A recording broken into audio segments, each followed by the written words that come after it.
queria colocar um pouco da ideia de que a maioria das instituições pensa essa articulação da prefeitura com a universidade como uma coisa estanque, né? Ou seja, a ideia de que existe um lugar ideal que todo mundo deve chegar e se integrar, no mau sentido, e que não consegue suportar a ideia de crise ou de diferença. A ideia de que nós não somos blocos monolíticos que andam em massa, como manada, para alguma direção. Muito pelo contrário. Há um espaço crítico de discussão, de construção coletiva, que é permanentemente realimentado. Nós, da área de planejamento, que adoramos o mundo planejado, o mundo, vamos dizer assim, seguro, há muito abandonamos essa ideia de segurança e trabalhamos com a ideia de incerteza, a ideia de momento, a ideia de situação, a ideia de que existe um aqui e agora que precisa ser vivido e controlado. Isso não é só no campo da política, até no campo da própria formação profissional. Recentemente, eu participei de uma banca de doutorado de um professor da UERJ, e ele entrevistou médicos de família de Niterói. E me chamou muita atenção um depoimento muito engraçado, que um médico que já estava há mais de 10 anos na comunidade, e ele dizendo que estava aprendendo com aquela comunidade, que após 10 anos a intervenção dele conseguia ser mais efetiva, mais ao encontro do desejo das pessoas, da compreensão daquele mundo, mas ele estava se sentindo menos médico. Ou seja, olha a crise. Ou seja, alguém que consegue cumprir seu papel social, mas, no entanto, começa a se perceber como não médico pelo cânone da medicina. E é essa crise que a gente vive no cotidiano. A ideia de que qual é o cumprimento social da gente, qual é a capacitação técnica e a importância que a gente tem, e viver essa crise como parte do diálogo com a sociedade. É essa a provocação inicial que eu gostaria de fazer e abrir a palavra para quem desejar. Eu queria, a partir da fala final do João, né, que ficar sentadinho em casa esperando que as coisas se acertem para entrar não dá, e a partir da fala de vocês, talvez problematizar uma coisa, porque a concepção de toda a rede é complexa, a metáfora da rede é complexa, não tem centro, não tem nada, e ela opera com muita espontaneidade, mas tem que ter acúmulo. Essa fala final do Aloysio me trouxe isso, tem que ter algum acúmulo, ver em que medida que as tecnologias de informação e comunicação podem permitir que toda a espontaneidade, que toda a interlocução crítica dos agentes da rede possa também ter acúmulos e possa vir a mudar as instituições. Porque a universidade, por exemplo, é uma instituição que opera com uma autonomia fantástica, com seus agentes, etc. No entanto, é uma organização absolutamente burocratizada que, para fazer um pró-saúde, tem que pegar a assinatura do reitor. Então, quer dizer, ela tem... A universidade é uma instituição absolutamente contraditória. Ela tem agentes que operam com dinamismo, etc., etc., mas ela está submetida a uma lógica que não é a lógica de um sujeito que opera com dinamismo numa rede que precisa de ser cada vez mais dinâmica, suportada por tecnologias e etc., etc. Eu queria talvez ouvi-los um pouco a respeito disso. Não, eu acho que eu só quero fazer das suas palavras as minhas, porque eu acho que realmente assim, primeiro, né? É impressionante como é que, na verdade, a gente não tem uma vocalização das questões que acontecem parte a parte, né? Então, isso se dá... Há pouco tempo atrás, até o Armando, ali, nosso companheiro de luta, né? Ele dizia o seguinte: mas, Verônica, é engraçado, né? Tanta tecnologia de informação disponível, inclusive nós temos uma capacidade de disponibilizar isso para vocês, né? E uma baixa utilização, porque certamente vai ter que cumprir um ritual, né, por parte de ambas as instituições, dos mais complicados. Muitas vezes a gente opera no interior deles, o que é uma coisa assim, né, mas que precisa se olhar para isso com outros olhos, porque não dá mais para continuar isso, porque isso realmente gera um atraso muito grande. Então, eu acho que... E muito do que está sendo produzido aí realmente não tem um canal de comunicação ou de vocalização, né? A gente precisa realmente trazer isso até para poder a gente olhar para o que estamos trilhando e repensar os caminhos também, né? A gente pode até apresentar assim, algumas propostas mais concretas de trabalho, né? Só assim para... É uma briga que a gente já vem lutando há muito tempo. Eu tinha até um colega que dizia que assim, a população tem problema e a universidade tem departamento. Então, aí não bate, né? Porque os departamentos não são organizados em função dos problemas. Eles são organizados em cima de uma lógica de ensino antiga, né? Porque as coisas mudaram, né? Isso é importante, né? Esse debate interno da instituição, as coisas mudaram. Vamos falar na área de saúde, sem contar nas outras áreas, né? Mas vamos imaginar o seguinte: os cursos eles foram constituídos há muito tempo atrás. Os modelos dos currículos são antigos, né? E aí a gente vê o seguinte: o perfil demográfico e epidemiológico da população mudou. O que quer dizer isso? Assim, a distribuição etária da população é diferente. Hoje em dia, por exemplo, nós temos uma esperança de vida com que faz, por exemplo, que a população idosa hoje tem uma grande frequência de população idosa. E nem o pessoal da arquitetura previa isso, porque, na verdade, hoje, né, as escadas, o próprio ônibus onde você sobe, isso tudo não foi pensado que a população ia ficar idosa, e essa grama de população. Temos que repensar sobre isso, né? E a atenção à saúde também, porque os problemas do idoso são modificados, o perfil epidemiológico também, né? As causas externas hoje têm uma frequência enorme. Nos países menos desenvolvidos, a infecção continua, menos um pouquinho, mas ela já foi substituída por outros problemas crônico-degenerativos, pela idade e pela coisa. Então, essa lógica mudou, né? O desenvolvimento tecnológico científico mudou, né? Por exemplo, no caso da cirurgia, então, é nítido, porque o processo hoje cirúrgico é diferente. E então, isso exige que a organização do serviço de saúde, entendeu? E o processo de trabalho seja diferenciado. Então, hoje eu preciso de um profissional diferente para trabalhar nesse serviço de saúde, para que efetivamente ele cubra e atenda essa população. O próprio hospital, a sua origem, o hospital foi construído para as pessoas ir para lá morrer. Na verdade, inclusive, muitos deles são em frente às Santa Casa, de frente aos cemitérios, porque aí já tirava direto, não é isso? O hospital tem que ser repensado. O hospital normalmente não é um lugar acolhedor, agradável. Entendeu? Os hospitais, por exemplo, você imagina pela própria estrutura hoje, qual é o hospital que vocês conhecem que tem possibilidade de internar adolescente? Alguém pensou nisso? Porque o adolescente ele já tem mais de 12 anos, ele não é criança, né? Então, e também ele não é adulto. O adolescente se sente totalmente inadequado. Então, nós temos que mudar essas coisas todas. Então, é um processo de valorização da mudança, né? E é o que eu estou dizendo, por exemplo, a valorização do corpo, né?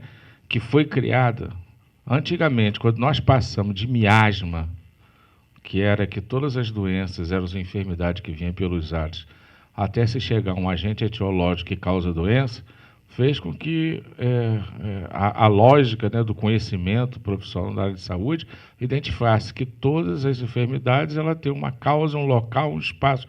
Isso foi sendo construído. Hoje, nós sabemos que os determinantes sociais do processo da doença são enormes, que as doenças coronarianas são decorrentes, por exemplo, do teu estilo de vida, né?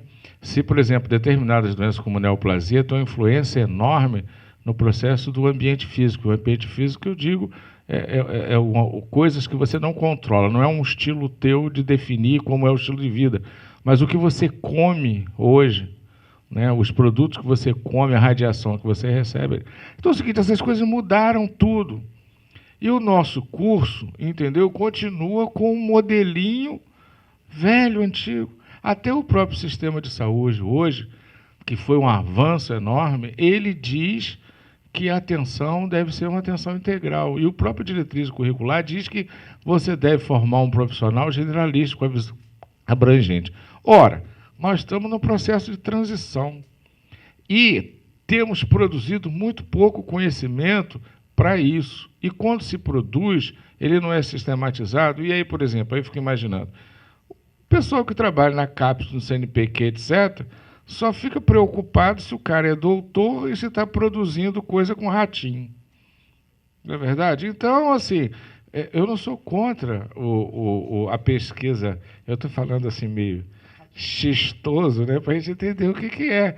Porque a grande concentração é essa. Se você faz, por exemplo, nós estamos precisando produzir conhecimento que tem a ver com as nossas necessidades, entendeu? E as análises das pesquisas nossas nas instituições universitárias e a quem financia só está preocupado com essas pesquisas que eles consideram de ponta, etc. Então, assim, quem desenvolve um projeto de pesquisa na universidade para tentar descobrir como é, na verdade, a necessidade de atenção à saúde da população, não tem espaço. As nossas pesquisas, por quê? Porque quem avalia essas pesquisas avalia com uma lógica diferente, como se isso não tivesse importância ou valor. Nós precisamos dar valor a essa produção de conhecimento. É isso que eu falo, por exemplo, da puericultura do século passado. É tipo assim, se você vai produzir isso aí é para uma população que não tem interesse, então eu não vou aprovar isso. Custou muito. Na verdade, o que permitiu o crescimento da puericultura foi Pasteur, porque ele criou a teoria microbiana, mudou a lógica do miasma para um produto real. Quer dizer, aí o pediatra passou a dizer que as diarreias, as infecções causadas pelas crianças, porque tomava leite contaminado, porque ele sabia que existia bactéria. Aí o saber deles cresceu e eles puderam se impor aos outros e aí se conseguiu constituir. Eu acho que nós passamos um processo de transição muito importante para isso. Agora, existem canais e que não são muito aproveitados. Por exemplo, a visão. Eu vou me estender um pouquinho, mas isso eu acho que é importante, porque é a relação da universidade, eu acho que é importante isso. O que acontece é o seguinte, o modelo hospitalar de ensino, entendeu? Antigamente era pensado da seguinte maneira, eu tenho que ter quase que como uma biblioteca, a biblioteca de enfermidade. Então, no modelo anterior, você tinha as cátedras, disciplinas, e eu tinha minha enfermaria. Então, na minha enfermaria, eu escolho um caso de AIDS, um caso de meningococcemia, um caso... Por quê? Porque eu preciso, para pegar o aluno e mostrar essa variedade lá dentro. Então, assim, a lógica do hospital não era um hospital que atendesse a população. O hospital era um hospital que servisse ao modelo de aprendizagem. Toda a rede de serviço deveria estar resolvendo o problema. O meu hospital era só arrumadinho. Quem tem um fígado grande ficava internado 6 meses, 7 meses, porque eu precisava mostrar aquele fígado para os meus alunos. As coisas mudaram. A lógica hoje, entendeu, é você aprender o que é a realidade. Isso, muitas das vezes, causava extremas deformações. Por quê? Eu pegava doença rara e colocava dentro da minha enfermaria. Quando eu olhava que a enfermaria que eu estudava só tinha paciente raro, a minha impressão é que isso reproduzia na população. Então, se o indivíduo apresentasse, por exemplo, uma urina amarela, eu já começava a pensar que ele tinha um CA. Não pensava que ele pudesse ter uma icterícia por uma outra causa qualquer. Você entendeu? Então, assim, isso dá uma deformação. O hospital hoje é um hospital aberto ao atendimento da população. O profissional hoje tem que aprender o que existe na realidade, porque o raro é raro, o que é comum, tem que aprender muito comum. E as pessoas com essa lógica continuam imaginando que o hospital é fora do processo. O hospital é aquela igreja separada que nós estamos fora do contexto. O hospital hoje, se ele não tiver um pacto com o SUS, que é com o município, ele não recebe dinheiro. Então, eu tenho que me aproximar com o município para fazer junto um pacto de gestão. Eu tenho que negociar com o município qual é o interesse que o serviço de saúde tem. Aquele hospital que você botava, aqueles doentes, 2, daqui, 3, acabou, isso não existe mais. Não existe mais hospital universitário com essa característica. Então, o que você tem que fazer? Você tem que se aproximar com os canais de pactuação. A universidade tem que estar representada no Conselho Municipal de Saúde para defender as ideias, tem que ter uma aproximação. A universidade tem que abrir o Conselho Universitário quando tem aqueles eleitos, aqueles membros da comunidade, nada mais justo do que tiver o pessoal da representação, por exemplo, do município, da saúde, para estar componente lá também, para estar debatendo essas coisas, e criar novos. Por exemplo, quando nós construímos esses projetos, PISME, PIDAS, entendeu? Ações integradas, não sei o quê, etc., nós criamos colegiados específicos para ter a oportunidade de ter vários profissionais da rede de serviço, com profissionais da universidade, pelo menos ali naquele colegiado, debatendo e construindo. Isso é também uma característica própria da extensão. A extensão, criar os seus colegiados de extensão, que são os vários projetos que eles desenvolvem, integrando particularmente os representantes da comunidade. Já fizemos isso em várias vezes na universidade. Crescemos projetos importantes na área de educação, na área de agricultura, na área de saúde, com essa aproximação dessas representações dos municípios e com a universidade. Então, acho que é isso que a gente tem que buscar para permitir e tentar construir junto isso que a Verônica falou, mas ela faz isso, como ela falou, por uma questão, por exemplo, de amizade. Ela se relaciona com um ou outro lá e a gente vai na secretaria e faz. Eu, por exemplo, hoje estou lutando muito no plano nacional, entendeu? Junto à direção das escolas e o CONASENS e o próprio Ministério, representação de alunos, para a gente criar o chamado Pacto de Gestão para Território de Aprendizagem. O que é isso? A gente quer constituir uma diretriz em que todas essas relações que existem entre as escolas, a universidade e os serviços de saúde pode ter um nível para que isso seja formalizado, escrito. Porque a cada vez que muda um diretor da escola e cada vez que muda um prefeito, aí assim, as coisas se rompem e você tem que construir tudo de novo. E dependendo da amabilidade que acontece entre essas pessoas, fica difícil a beça. Pois é, e a gente fica nessa dependência, né? Então, o que acontece? Vamos formalizar. É importante a universidade ter uma relação com a sociedade? É. Então, a universidade, junto com a prefeitura, precisa estabelecer um contrato de gestão do que cabe a um e cabe a outro, e vamos desenvolver o tipo de atividade. Muito do que foi apresentado aqui foi fruto disso. Existiu contratos para o exercício curricular, que eu não sei nem como é que anda mais, se ele já caducou, se existe. Existem contratos que existiram, por exemplo, entre... houve momentos na prefeitura que teve, inclusive, uma secretaria que era a Secretaria de Relacionamento com a Universidade. Não tem mais isso, né? Pois é, existia. Então, tanto ao nível do município quanto ao nível da universidade, eu acho que a gente pode recuperar essas coisas. Meu nome é Máximo, sou professor de alguns que já passaram por aqui, alguns que estão na mesa e outros que são meus colegas de turma, e sou aluno do professor Tomazini. Então, eu tenho assim, uma tranquilidade muito grande de ver que nós temos hoje um momento muito rico neste acontecimento aqui. E eu queria fazer 2 tipos de alerta, né? Não sou catastrófico, quem me conhece sabe que eu estou sempre procurando cadê meu cavalo, né? Eu não sou aquele garoto da bicicleta, eu vou machucar, coisa e tal. Mas, na verdade, eu acho que nós temos 2 situações que não podem continuar a existir. Primeiro, indo ao encontro da pergunta que o vice-reitor, o professor Emanuel, fez, eu acho que o município de Niterói e a Universidade Federal Fluminense não podem mais coexistirem de uma forma estanque. Uma sem utilizar as disponibilidades de conhecimento e equipamentos, ou as 2 coisas, que cada uma delas pode disponibilizar. Eu acho isso um desperdício de dinheiro público.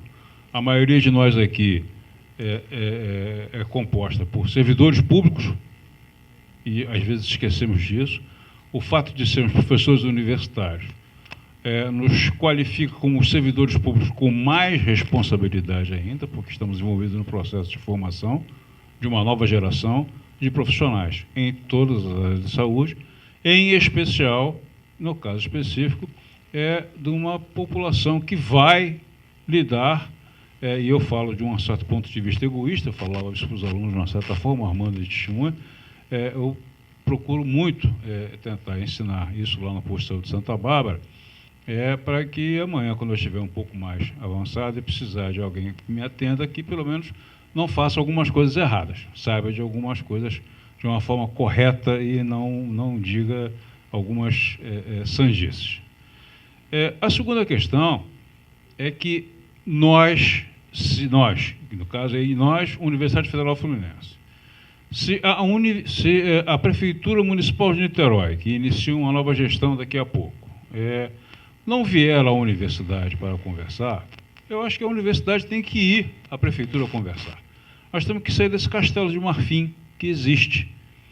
E temos que sair do castelo de marfim para que possamos, de alguma forma, transformar, quer dizer, este município, cujo o Sistema Único de Saúde foi praticamente uma novidade no país, que, de alguma forma, alguma das ideias aqui incorporadas, aqui criadas, fizeram parte da questão da criação do SUS, via Projeto Niterói, de um currículo do curso de Medicina e, em seguida, do curso de Enfermagem, que foram currículos inovadores e tiveram uma dificuldade imensa, e continuam tendo até hoje, e lembro aos senhores, especialmente aos alunos, que aquele quadrinho que apareceu ali, que o João José colocou, a resistência dos professores é maior do que 50%, especialmente os professores de medicina. Estou falando como médico, como professor da Faculdade de Medicina, é muito maior, porque este currículo é um currículo contra-hegemônico e é um currículo que vai de encontro aos interesses privados que cercam a Universidade Federal Fluminense e especialmente a área da saúde, onde se dá o grande embate entre o capital público e o capital privado. É preciso que entendamos este momento, é um momento importante. E este momento nós não temos o direito de dizer que não discutimos, que não ouvimos falar, que não fizemos a discussão. Precisamos sim discutir, porque também, de acordo com o que a Luiz falou, a questão o João falou, a questão da CAPES, vai haver uma necessidade de modificação de algumas áreas do conhecimento. Mas, como dizem, como quase um aforismo, a CAPES somos nós, o CNPq somos nós, são nossos pares, né? Então, afinal de contas, se as coisas não mudam, a culpa é de quem? Nossa, em última análise. Então, se nós não fizermos nenhum movimento em direção a, continuará a ser como é. E se nós não estamos satisfeitos como é, a nós compete essa modificação. Então, um lembrete. Criticar o Sistema Único de Saúde é fundamental e importante para que ele avance e para que ele permaneça vivo, porque esta é a maior conquista que já aconteceu nesse país. E segundo, privilegiar a discussão, criticar e melhorar os currículos do curso de Medicina e os currículos do curso de Enfermagem, que já estão postos, o que está acontecendo aí, assim como na nutrição também, é fundamental, porque são diferentes dos currículos dos cursos existentes no restante do Brasil.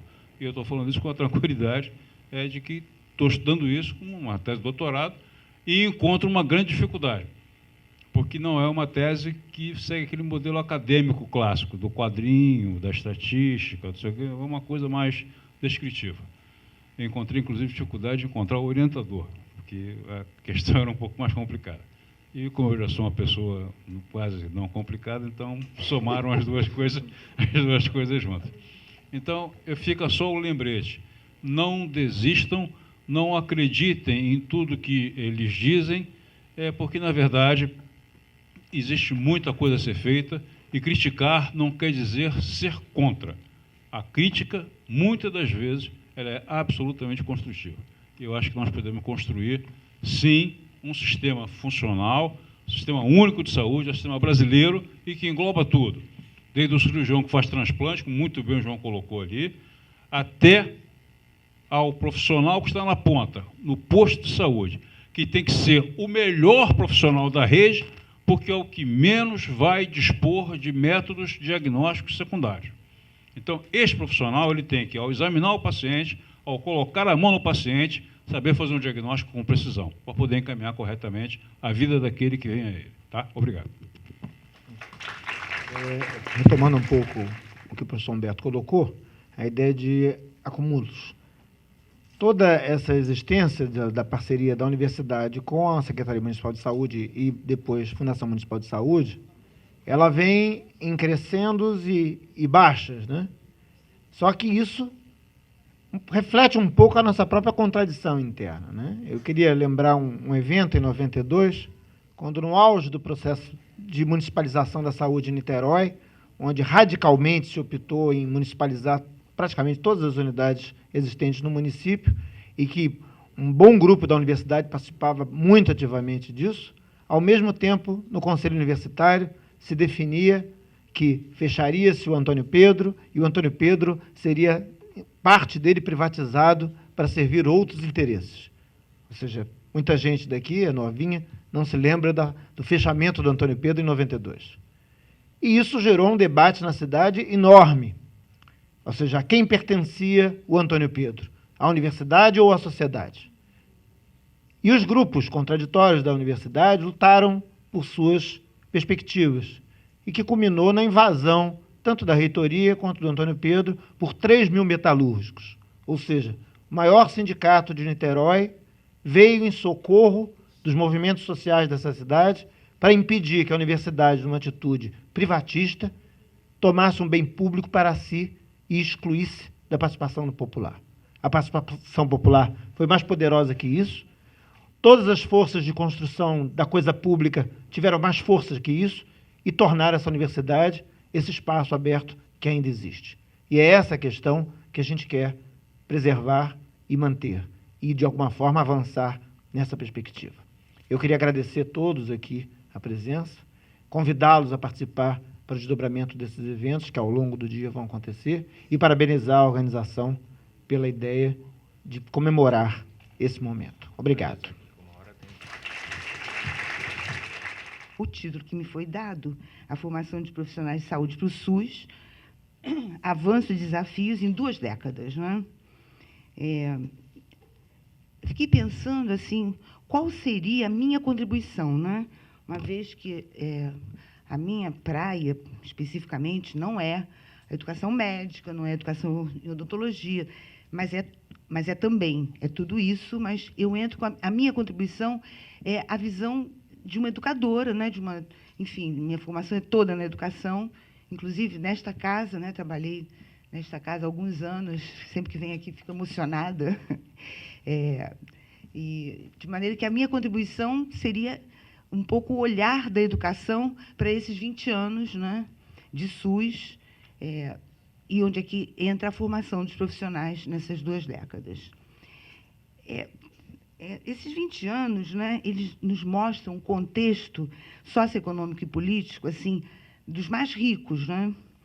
Vou citar algumas coisas que aconteceram nesses 20 anos. Né? Nós tivemos esgotamento do modelo desenvolvimentista, agravamento da crise econômica. Na saúde, a parceria público-privada começa a dissolver na medida em que a crise econômica avança. Um clima de democratização, que facilitou os debates sobre saúde pública em diversos eventos. O movimento sanitário, que tinha seus eixos calcados na constituição de um sistema integrado de assistência à saúde.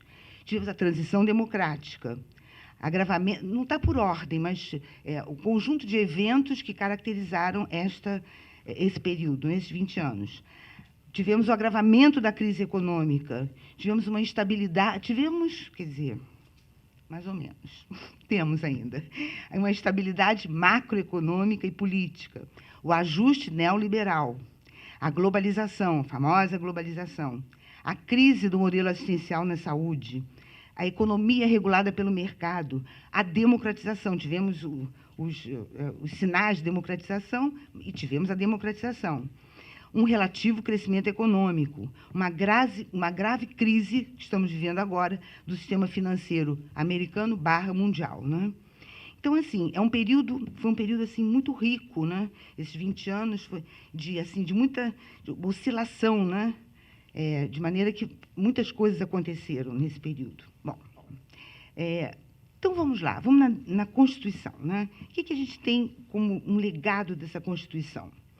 Bem, um grande legado é que a saúde passa a ser um direito do cidadão. Não é mais necessário ser contribuinte para ter direito garantido, ter carteira assinada para ter o direito garantido à saúde. Explicitou-se a descentralização como municipalização, iniciou-se a formação de um sistema nacional de saúde.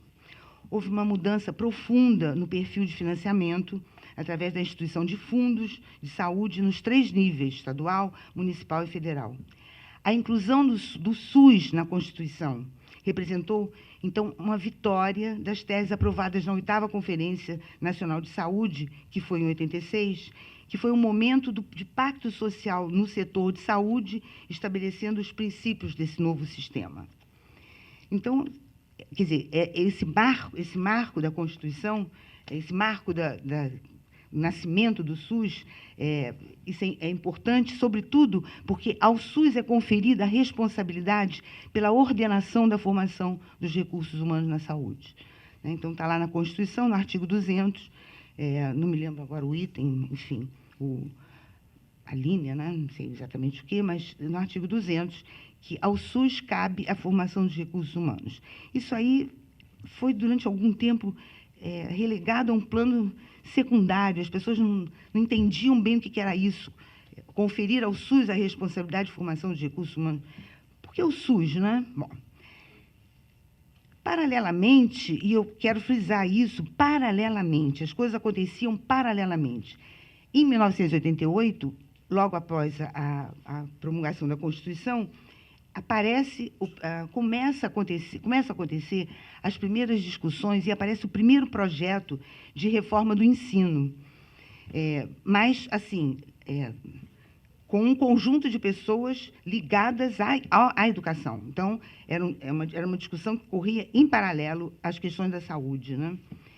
Em 1990, a gente tem as leis orgânicas, a Lei Orgânica da Saúde, a lei que regulamenta o SUS, né? Dispõe sobre as condições para que não só se efetivem as ações integrais em saúde, como também garantam a organização e o funcionamento dos serviços. Tivemos o conjunto das normas operacionais básicas, que, de alguma forma, foram regulando, né, o Sistema Único de Saúde. Do lado da educação, o que nós tivemos? Um movimento que depois culminou na nova Lei de Diretrizes e Bases, um movimento que durou 8 anos, né? 8 anos, uma discussão que, na verdade, era uma discussão quase que esquizofrênica, porque se discutia, havia uma rixa, uma disputa, e que resultou em vários dispositivos, vários substitutivos, né? Esse projeto de 88, o primeiro projeto, né? Ele foi reformulado 4 vezes. Quando estava quase sendo aprovado, ele caía pediam vista do projeto, e ele caía novamente em análise, e novos grupos assumiam a liderança da discussão, dando um outro rumo a esse projeto. Havia uma disputa entre o público e o privado. Fundamentalmente, era isso que acontecia. E uma pena, né, lamentável, porque, inclusive, no primeiro projeto, esse de 1998, ele previa uma coisa muito interessante, que era a formação do profissional universitário aliada, integrada à formação dos trabalhadores. A ideia é que se promovesse em nível superior o que eles chamavam de estudos da cultura superior, com acesso pleno a toda a população. Isso estava previsto no primeiro projeto. E também nesse primeiro projeto, a previsão da construção de um sistema nacional, um sistema único, não de saúde, mas de educação pública. E isso aí foi infelizmente, frustrado com a Lei de Diretrizes e Bases em 96. O que acontece na saúde que vai mobilizando alguns setores da educação? A criação dos polos de educação permanente e o Programa de Saúde da Família exigem, com certeza, uma formação que não é a formação hegemônica, com caráter hegemônico, que vinha sendo e está até hoje, né, em muitas escolas, adotado desde as sugestões que Flexner fez em 1910. Né? Quais seriam, então, os avanços? Né? Os avanços possíveis para que se integrasse a saúde e a educação seria exatamente essa ideia dessa criação da cultura superior, da instituição da cultura superior em nível universitário para os trabalhadores. Seria a grande oportunidade de integrar o pessoal da saúde em exercício, porque essa era a ideia, colocar os universitários próximos às pessoas, discutindo o processo de trabalho com os próprios trabalhadores. E esse seria um avanço possível. Muito bem, esse projeto da Lei de Diretrizes Básicas, como eu disse, né, que tramitou várias vezes, ele foi objeto de uma disputa muito violenta, inclusive de setores muito especializados. Né? Já no final, digamos, o último projeto que quase foi aprovado, ele foi um projeto absolutamente democrático, porque todos os setores da educação se mobilizaram e quiseram participar e ter algum sinal, alguma imagem, enfim, um lugar nesse projeto. Eu me lembro que eu fui chamada algumas vezes para discutir, eu me lembro bem, a inclusão de literatura infantil no currículo do ensino médio. E eu fui chamada para discutir lá com as associações, porque muitas associações foram fortificadas nesse momento, por isso que eu digo que tem um caráter absolutamente democrático, porque Associação de Professores de Francês, Inglês, História, Geografia, Física, Matemática, enfim, todos os professores se reuniram e formularam uma presença nesse projeto. Né? E esse de literatura infantil foi uma coisa muito... Claro, os argumentos eram fortíssimos, né? As pessoas tinham um argumento muito interessante, mas que, no final, a gente ficava imaginando assim, que tamanho teria essa lei de diretrizes e bases da educação, que tudo era regulado. Né? Então, o que aconteceu? Em 95, depois de 88, vejam bem, de 88 a 95. Em 95, o Darcy Ribeiro, que já estava muito doente, né? Já sabendo já do seu fim próximo, né? Ele apresenta um substitutivo muito amparado pelo MEC, né? Pelas ideias que o MEC era contra. Muita gente contra esse projeto gigantesco, era maior que a Constituição. Ele acabou ficando maior que a Constituição. Ele apresenta um substitutivo e fica muito empenhado nessa aprovação pela Comissão de Educação do Senado. Se empenha de tal forma que acabou ganhando. Né? Aliás, o empenho foi... ele não aceitou pouquíssimas alterações no projeto que era dele. Acabou ficando conhecida como a Lei Darcy Ribeiro, que foi a Lei 93/94/96, que é a lei que hoje nos rege o ensino brasileiro. Né? A Lei de Diretrizes Básicas foi promulgada dia 20 de dezembro de 1996. Foram 8 anos, mais de 8 anos, né, de discussão, como ficaria a Lei de Diretrizes Básicas da Educação Brasileira. Bom, então, o que nós temos, né, nessa Lei 93/94/96? Passamos do engessamento, porque, na verdade, quando tudo era legislado, desde o ensino da literatura infantil ao ensino da matemática, passando pelo ensino das crianças de 0 a 6, enfim, tudo era legislado. Então, de certa forma, com certeza era democrático o projeto, mas, de certa forma, engessava a educação, sem dúvida, engessava, porque tudo tinha um dispositivo legal que regulamentava. Né? Então, passamos com esse substitutivo do Darcy, que virou a lei, do engessamento da educação, a uma abertura para a livre iniciativa. Na verdade, essa Lei de Diretrizes e Bases, que nos rege hoje, é uma lei que, enfim, abre o campo, eu diria que para se fazer quase tudo em educação. Ela é uma lei bastante aberta, lembra a Constituição americana, né? Tudo pode, desde que se regulamente a partir... Quer dizer, a lei é enxuta, sem dúvida ela é enxuta, mas ela abre algumas possibilidades que, enfim... podemos afirmar que uma vitória da iniciativa privada. É a lei que regulamenta, não, mas que, enfim, que sinaliza para a autonomia da universidade e fica com ela frustrada, finalmente, a ideia da criação de um sistema nacional de educação pública. Em 1998, portanto, 2 anos depois, começa o movimento de reformas curriculares no ensino superior, com base já nessa abertura que a Lei de Diretrizes e Bases já facultava as provas. O Provão foi o primeiro evento, digamos assim, desse movimento de reforma curricular, em 97, né? A avaliação dos cursos por comissão de especialistas do MEC, isso não acontecia antes, e isto culminou, todas essas inovações culminaram na formulação das diretrizes curriculares nacionais em 2001.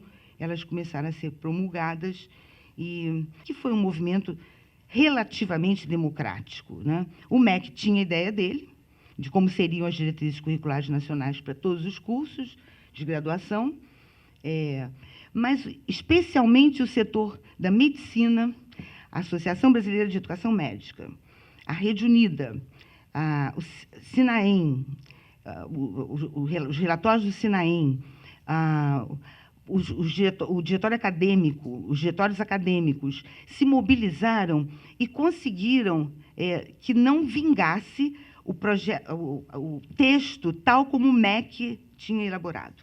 Então, algumas coisas foram incorporadas, então eu posso, claro, com críticas. Há um grupo que ainda até hoje critica muito as diretrizes curriculares, mas eu diria que isso foi a primeira sacudida, e a primeira, diria assim, que foi o primeiro mote para que o Ministério da Saúde se engajasse com o Ministério da Educação, se articulasse ao Ministério da Educação e começassem a tomar algumas providências para a melhoria da formação dos profissionais de saúde.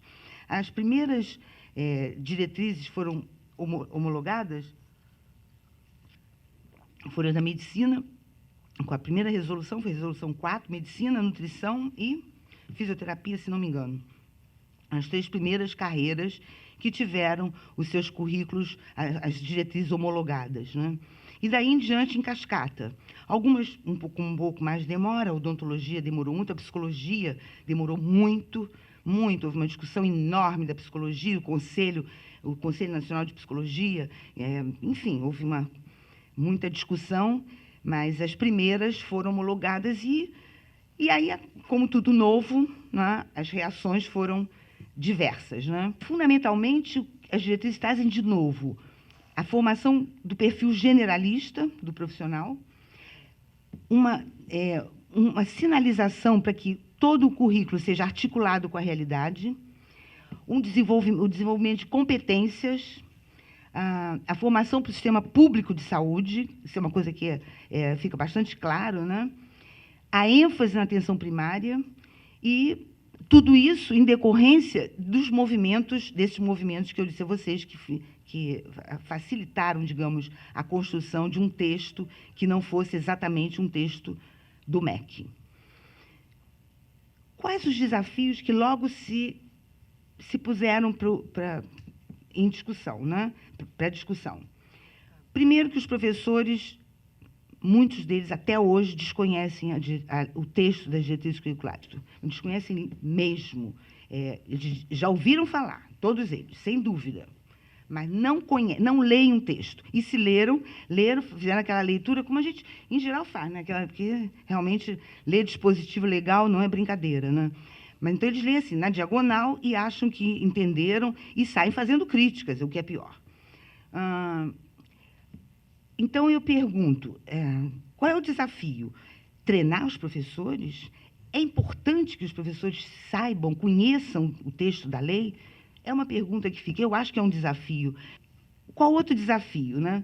O estilo de pensamento predominante, até então, resiste às inovações. Será que podemos desconstruir? A ideia é essa, é desconstruir esse pensamento, esse estilo de pensamento predominante. Os serviços não estão preparados para receber os alunos iniciantes, uma vez que as diretrizes pregam, enfim, exigem, indicam que a inserção seja precoce do estudante nos serviços. Outro grande desafio é o deslocamento de professores para novos cenários. Como é que a gente faz? Convence os professores? Sair da instituição, da sala de aula, para ir para os novos cenários, para ir para a rede de serviços, acompanhando os alunos. E o outro, que para mim é o maior desafio, é essa desarticulação das instituições e os serviços, né? Parece que andam em territórios completamente diferentes. Muito bem. Daí em diante é que nós chegamos, então, a esse momento atual, que eu diria que é o momento que as políticas públicas chegam para incentivar as mudanças, porque houve a mudança, com certeza, nas diretrizes, e, então, o governo toma para si, claro, que também pressionado pelos movimentos, né, que se fortaleceram nesse período, nesses últimos anos. Então, o governo toma para si, então, alguns eventos acontecem que,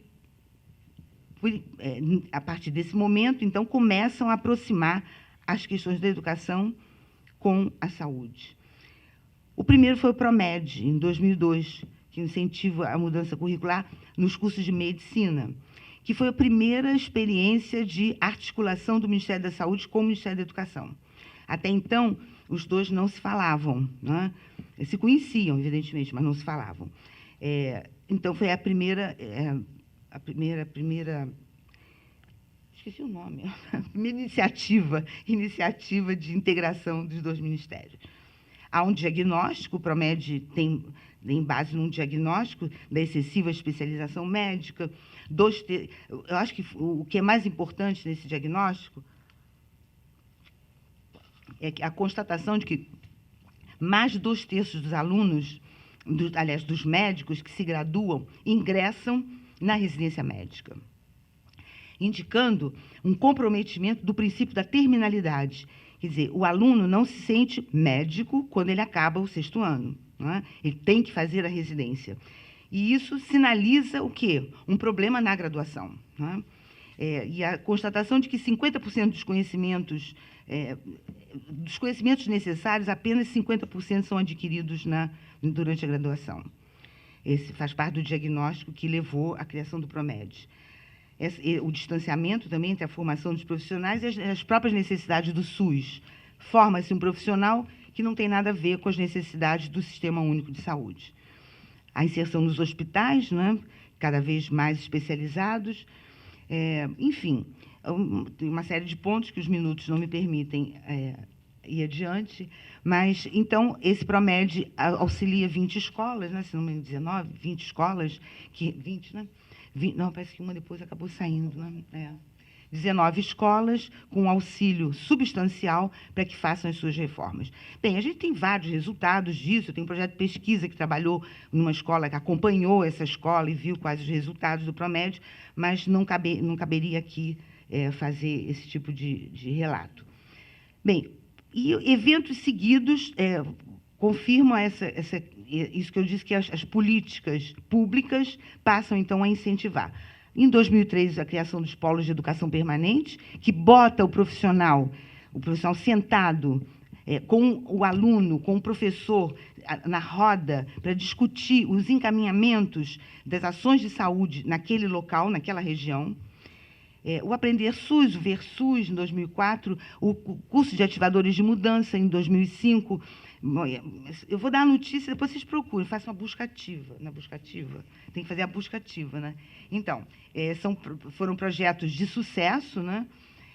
Enfim, todos eles com essa... Então, foi uma oportunidade que as instituições de ensino e os municípios, no caso da formação e desenvolvimento para o SUS, adquiram a condição de reconstituírem a si mesmos, pois é o campo de exercício da educação dos profissionais, né?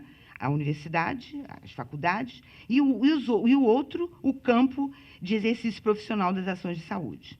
Quanto maior o comprometimento das instituições de ensino e dos municípios, maior a imposição ética de mudarem a si mesmos, quanto mais elas se integrarem, maior o compromisso da mudança de si mesmas, né? E, consequentemente, a mudança na educação e na atenção da saúde.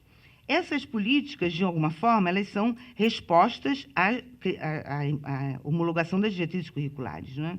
Que substituíram os famosos currículos mínimos, né? As diretrizes abrem mais, acaba aquela coisa de carga horária, tantas horas, tantas disciplinas, etc, etc.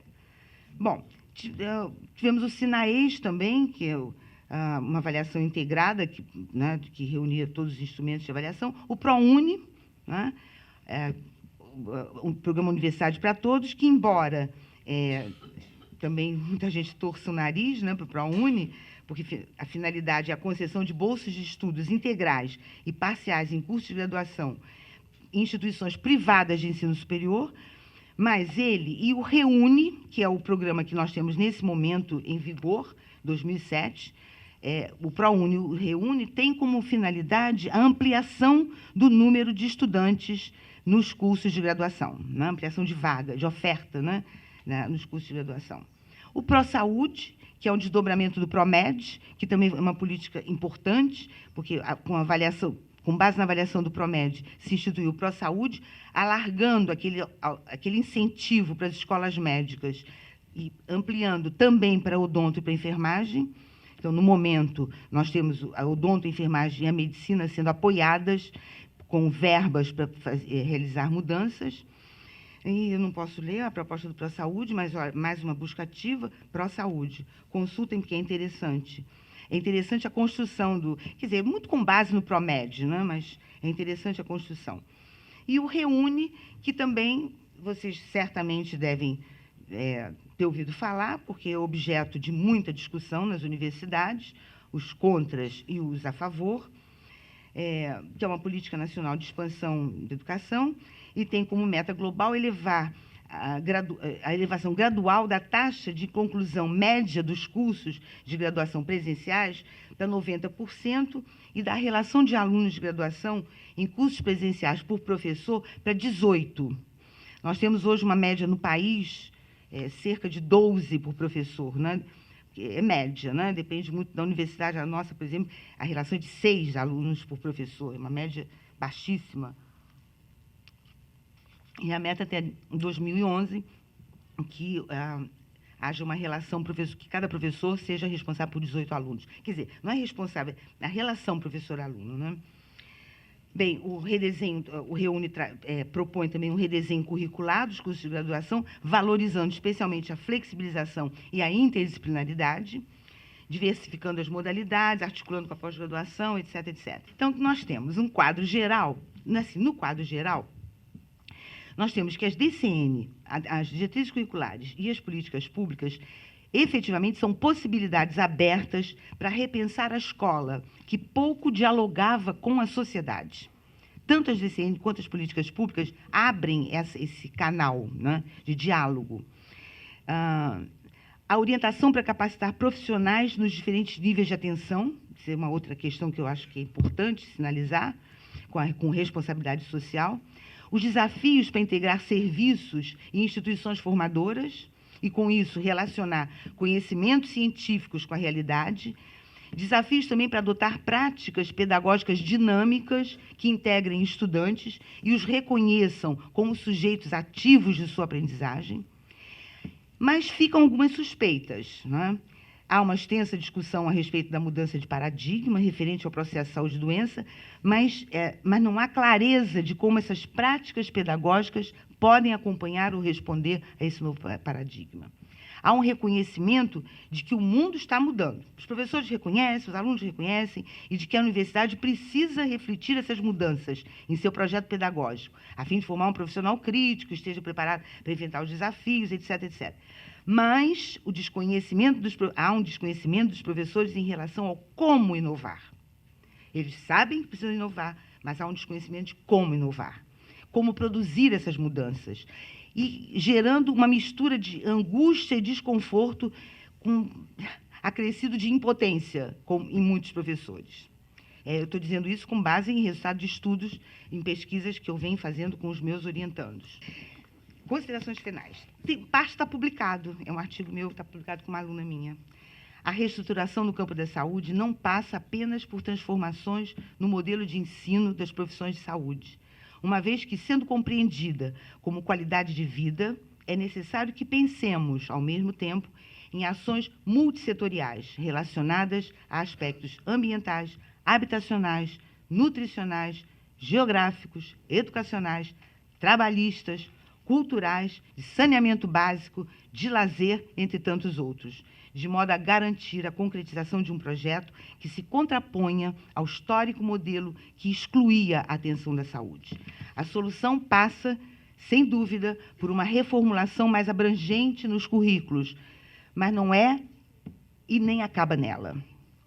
No entanto, parece-nos um começo bastante significativo as tentativas de inovação que as escolas vêm realizando, visando as transformações, mesmo que a longo prazo, na ordem de valores, postura e conduta dos agentes que lidam diretamente com a questão da educação e da saúde.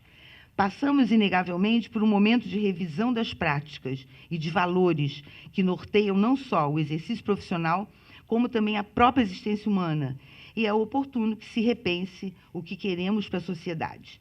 Se adaptação ou conformismo, a escola continuará produzindo indivíduos para se adaptarem. Mas se queremos transformação, necessitamos, antes de tudo, rever nosso ser e estar no mundo. Nossa disposição para nos transformar e, consequentemente, para transformarmos as relações que estabelecemos com o outro. Qualquer transformação é processual, com avanços e recuos, conflitos e resistências. A homologação das diretrizes e de políticas de incentivo na formação dos profissionais, por si só, não garantem uma efetiva transformação dos currículos das faculdades, dada a complexidade que envolve o campo político e institucional. Nesse sentido, a universidade não fica imune aos problemas decorrentes das relações de poder, os quais constituem um forte entrave para que se estabeleçam inovações nos currículos, razão pela qual ainda permanecem, em grande maioria, amarrados nas disciplinas e prisioneiros das grades curriculares. Nossos estudos vêm mostrando o reconhecimento por parte de professores e estudantes da realidade social na qual as faculdades estão inevitavelmente imersas.